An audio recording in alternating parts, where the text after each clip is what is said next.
México subordinado. La subordinación en la etapa neoliberal. Quinta parte. Carlos Salinas de Gortari, 1988-1994. El Salinato, sección 13. Esta es una obra del maestro Héctor Alejandro Mora Gallardo. Política monetarista neoliberal, a lo tercer mundo, que va del présteme para pagarles a los banqueros internacionales, al les vendemos la banca y les prestamos para que la compren, a neobanqueros ineptos. La compra-venta de México representa la concreción del modelo neoliberal impuesto por el capital extranjero, empleando un alfil patriarca del neoliberalismo que viene a ser Carlos Salinas de Gortari, bien radiografiado por Andrés Manuel López Obrador como un padrino de la mafia que se adueñó de México. Desde Miguel de la Madrid hasta Felipe Calderón y el que sigue, los regímenes prianistas sexenio a sexenio vienen implementando la política económica neoliberal, no siendo Miguel de la Madrid el personero que encarnara el ánima lucrativa del capital en su versión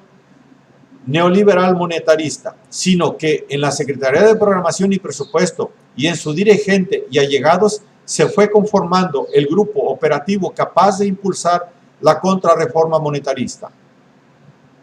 resultando imperativo para los poderes imperialistas la continuidad del gobierno neoliberal, por lo que la reelección de Salinas, colocándolo como presidente, resultó garantizada desde Washington en seguimiento de una política comercial y de inversiones unilateralmente aperturista que ya consideraba la privatización de los bancos, las aerolíneas, Pemex, los ferrocarriles, la Comisión Federal de Electricidad, los puertos y los aeropuertos, el gas natural y la formalización de un estatuto de subordinación a Estados Unidos, el Tratado de Libre Comercio, entre otros. Así pues, la compra-venta del sector social, comenzada en el sexenio de Miguel de la Madrid, se intensifica con el arribo de Salinas a la presidencia, lo que se patentiza con la privatización en el primer lustro de los años 90 de algo así como 1.200 empresas, con un valor de 23.000 millones de dólares, quedándole a los subsiguientes gobiernos terminar con los remates, proceso destinado a procurar su concreción con la enajenación de Pemex. Salinas procede efectuando operativos publicitario-policíacos, arteros y sorpresivos, propios de un gobierno radical que se emplea a fondo para conseguir sus propósitos extremos, deshaciéndose de sindicalistas incómodos, corruptos pero no exclusivos, y no depuestos por su defecto, sino por no ser de su bando. Así que quita caciques en Pemex y en la Secretaría de Educación Pública, SEP, para instalar otros similares, nada más que afines a su política y deudores de la plaza que el presidente les otorgaba. El sigilo y la sorpresa para dar golpes espectaculares fue su especialidad. Así lo hizo en el caso de la reprivatización bancaria, aprovechando la concertada y muy esperada visita del Papa, atrayendo ríos de gentes mientras se votaba en el Congreso la reforma bancaria, algo de suma importancia en la estrategia imperialista. La privatización bancaria ha sido uno de los arietes centrales utilizados por Washington para desviar la inversión pública y privada en México lo más lejos posible del aparato productivo. La ruina de cientos de miles de micro, pequeñas y medianas empresas, el aumento desorbitado de la cartera vencida y la extranjerización bancaria afectan de la manera más grave el funcionamiento económico y político del país. A como el consenso de Washington lo concebía, la reprivatización bancaria y su posterior enajenación al capital extranjero deviene en un punto estratégico para establecer la dominancia estructural sobre un México dependiente, renglón de extrema importancia, creándose el instrumento de uso institucional por medio del cual la dependencia queda garantizada a la concesión de créditos externos y a la inversión, o no, de capitales metropolitanos. El Tratado de Libre Comercio para la América del Norte vendría a consolidar la apertura de México a las potencias atlánticas. Un torrente de empresas mexicanas que pasan a manos extranjeras. De la Madrid, Salinas, Zedillo y Fox siguiendo los lineamientos del gran capital financiero internacional y específicamente de sus arreglos con el Fondo Monetario Internacional, el Banco Mundial y el Tesoro de Estados Unidos. Proceden al traspaso del control y usufructo de las principales actividades económicas a las transnacionales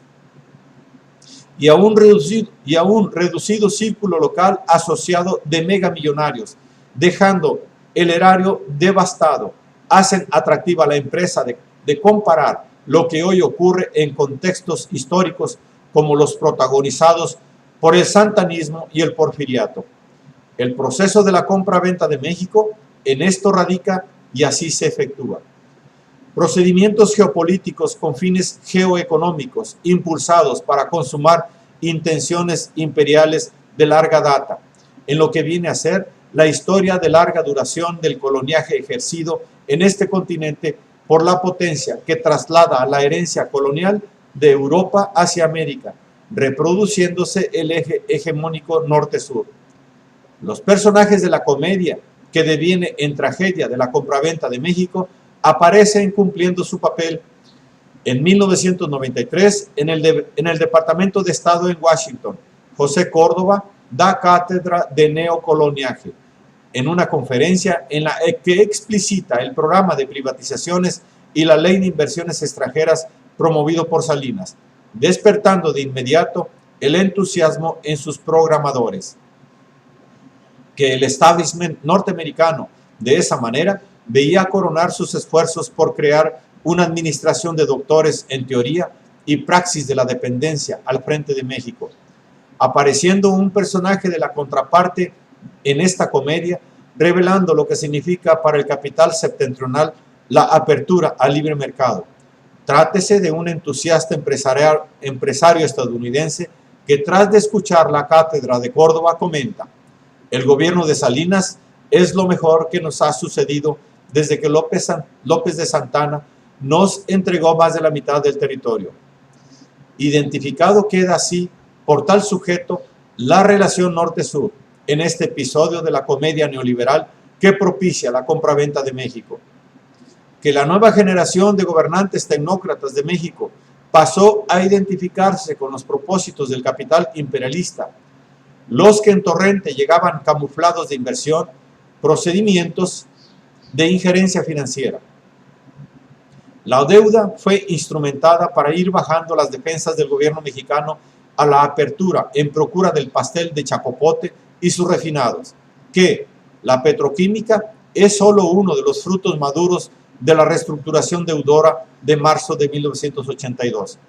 Confirmación al calece que hacía ver un exfuncionario del sector energético norteamericano justo el año en que Carlos Salinas y el grupo de colaboradores por él configurado llegan a la Secretaría de Programación y Presupuesto, instaurando el pleno ejercicio de predominio que establece el capital monopolista a través de sus transnacionales. Episodio clave en la reconquista de México. Sujeción de México festinada por el propio ex embajador estadounidense John Dimitri Negroponte, constatada en un documento confidencial enviado al subsecretario de Estado Bernard Aronson,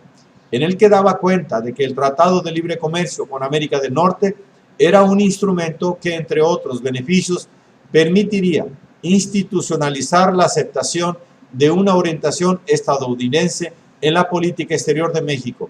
dejando en claro que con el tratado México está en proceso de cambiar dramáticamente la sustancia e imagen de su política exterior. Y con el Tratado de Libre Comercio se procedía a amarrar más a la administración priista a las políticas de privatización. Fue desde la Secretaría de Programación y Presupuesto donde las misiones del Fondo Monetarista Internacional y el Banco Mundial negociaron las líneas de condicionalidad acreedora con que se presiona al gobierno mexicano, orientándolo por los rumbos neoliberales hacia lo que Saxe Fernández termina por calificar de ser Mexico Purchase. ¿Y qué porcentaje de empresas mexicanas pasan a tener accionistas extranjeros camuflados con prestanombres mexicanos? De cualquier manera, la compraventa es un proceso continuo que aún no concluye, dado que no se ha podido deponer a los regímenes tecnócratas y dado que estos aún no logran culminar la compra-venta de México, enajenando del todo a Pemex y a la Comisión Federal de Electricidad al capital privado, efectuándose una traslación escalonada en la privatización de las principales empresas del país, que en tendencia va de su entrega a propietarios nacionales, pasando de estos a propietarios extranjeros, tal y como ha acontecido con la banca. Y como lo ha señalado López Obrador, no se trata tan solo de la compraventa de los activos de México al capital privado, sino del peor saqueo de las riquezas y de los bienes de la nación que se haya registrado en la historia de México. Salinas no solo se propuso entregar empresas y bancos propiedad de la nación a particulares, a cambio de acciones o sobornos para él y su familia, sino que se empecinó en crear un grupo compacto con quienes se beneficiaron por el remate de los bienes públicos para que le ayudaran económicamente y políticamente a sustentar su poder transeccional. Dato clave para comprender que el neoliberalismo imperialista en México está anclado en un proyecto transeccional dirigido por él hasta hace poco innombrable, apuntalándose Salinas como padrino de la mafia, plutocracia mexicana y a la vez como alfil del imperialismo transnacional que penetra en México, consolidando la hegemonía metropolitana. Con la compraventa genérica de las empresas y los bancos de mayor capital, Salinas procura procrear una plutocracia con dos cabezas mayores, Carlos Slim y Roberto Hernández, el primero beneficiado con la venta de teléfonos de México, el segundo compensado con Banamex, dado que no se le otorgó Telmex. Y desde ese entonces, Roberto Hernández no deja de ver a Slim como su principal competidor en cuanto a tráfico de influencias se refiere.